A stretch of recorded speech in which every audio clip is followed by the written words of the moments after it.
análisis y de hecho también aprovechamos para arrancar de forma inmediata con nuestro invitado del día a esta hora de la mañana. Sí, son 7 de la mañana con 55 minutos. Tenemos ya conectado al doctor Alejandro Vanegas. Él es asambleísta por la RC, con quien vamos a conversar sobre este caso goleada que ha involucrado al alcalde de Guayaquil, Aquiles Álvarez, al quien se le han dictado ya medidas de prisión preventiva. Doctor Vanegas, ¿cómo está? Buenos días. Buenos días, muchas gracias por permitirme compartir mis conceptos con tan distinguidos panelistas y en un medio de comunicación tan importante como este. Muchas gracias, doctor. El caso goleada. La RC ha sido muy crítico del procedimiento con el que se ha llevado. ¿Cuál es su apreciación, doctor, del tema? Primero quiero hacer una abstracción de mi organización política y de mi calidad de legislador, porque antes que esto es importante señalar que soy un hombre con más de 30 años de ejercicio profesional, doctor en Derecho Penal y doctor en Derecho Bancario. Y efectivamente, a criterio personal de este abogado sencillo de la República del Ecuador, es que los actos que han conducido a la detención con allanamiento y al procesamiento dictando una medida cautelar de última ratio, que es la prisión preventiva, son realmente atabiliarios. Atentan contra los principios fundamentales del derecho penal y sobre todo contra la lógica jurídica que se aplica en este tipo de procesos. El alcalde de Guayaquil, en primer lugar, no debe ser bajo ningún concepto juzgado fuera de su domicilio, que es la Corte Provincial de Guayaquil. Así lo establece el Código de la Democracia en su artículo 80, pero lo establece también la Constitución Política del Estado en los artículos 76.3, 76.9 y varios otros más que no los quiero aburrir, y también los establece la CADH en sus artículos 8 y 9. El principio de legalidad se ha roto. No es posible que al alcalde lo hayan despojado de su fuero natural, que es el presidente de la Corte Provincial de Guayaquil y que era el único juez que podía haber ordenado un allanamiento. Lo hayan llevado para juzgarlo en un juez que no es natural. En mi opinión, eso genera una nulidad.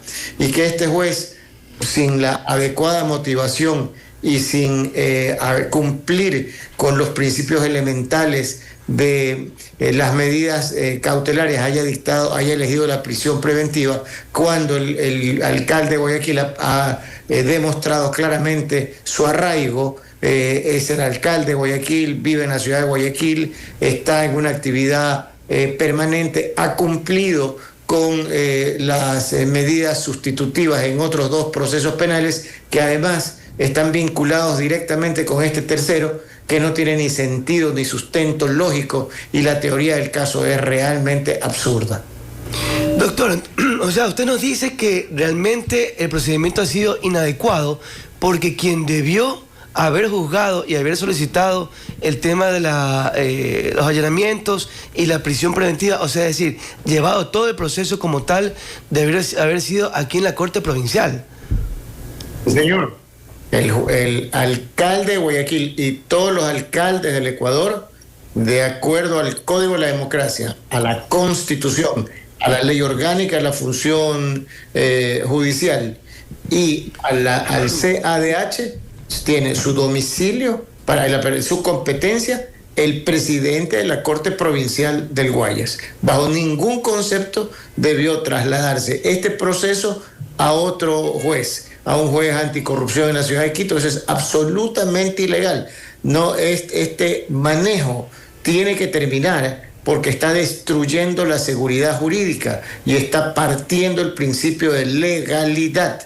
Es decir, un alcalde tiene fuero de corte provincial y todo el sistema jurídico lo protege para ser juzgado por su juez natural, que es el presidente de la Corte Provincial del Guayas. Es decir, doctor Vanegas, que el alcalde debió ser procesado acá y los otros 10 implicados sí pudieron haber sido procesados en Quito, tal como ahora.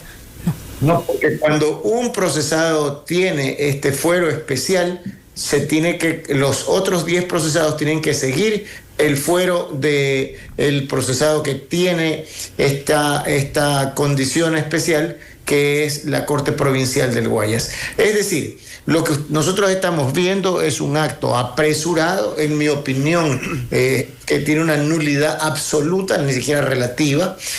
Ha actuado jueces sin competencia, no es aceptable. Mire, soy un abogado con 30 años de experiencia.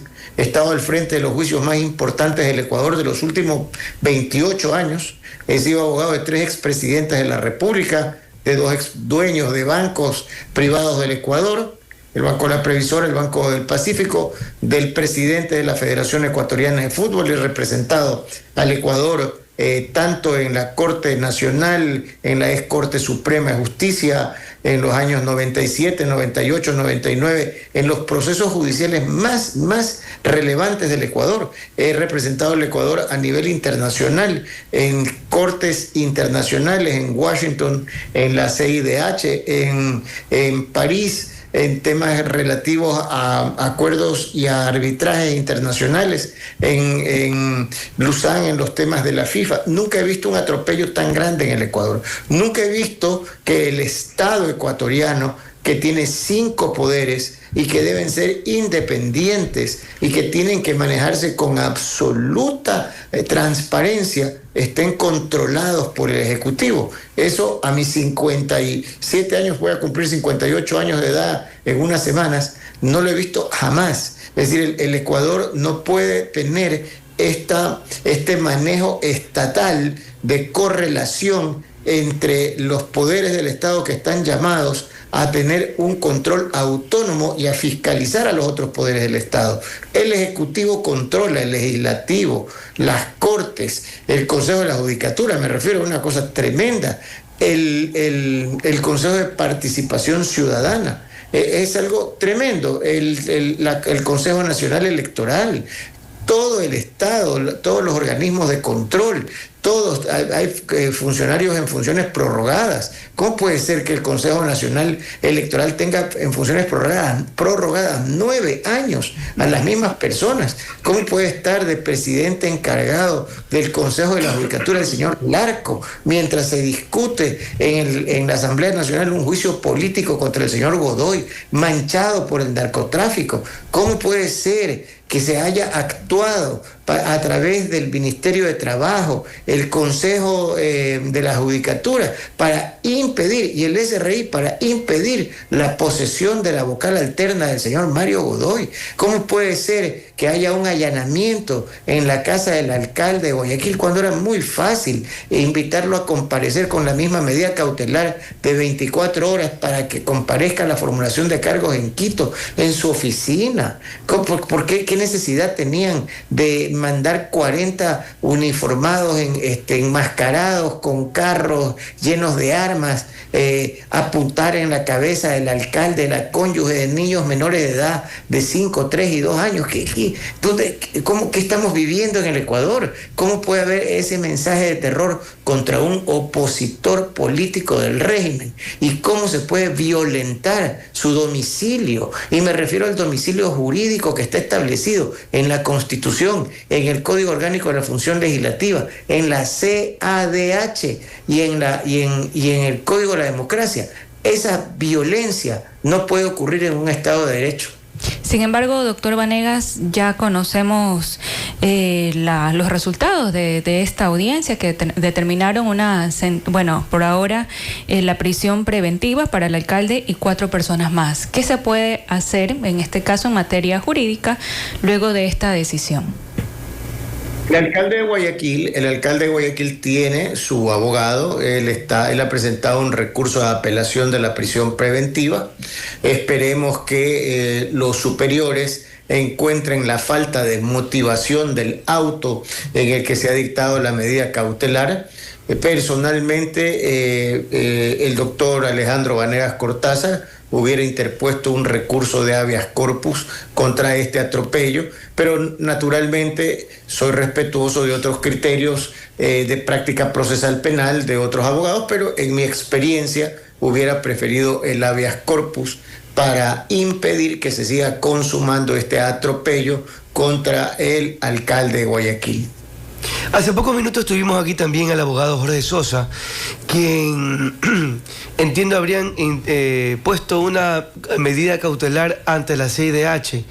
¿Es otra herramienta también para el alcalde Aquiles Álvarez? Es muy respetuoso de otros criterios técnicos jurídicos profesionales. También me ha tocado, como le expresaba, litigar en la CIDH. Pienso que tienen que agotarse los caminos en el Ecuador.